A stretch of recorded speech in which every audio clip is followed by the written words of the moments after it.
The ratio of A to B is x to 4. So this is a problem about multiple proportions. And the ratio of B to C is 2 to 3.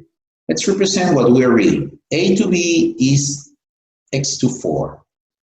B to C is 2 to 3. If the ratio of A to C is y over 9, what's the ratio of x to y? We want to know that ratio.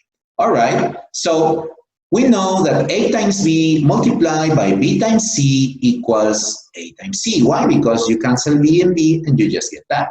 But you can replace A over B by x over 4, right? X divided by 4, multiplied by 2 divided by 3, and that would give you y over 9. So you can simplify some things here, right? You can simplify the 3 and the 9. You get 3.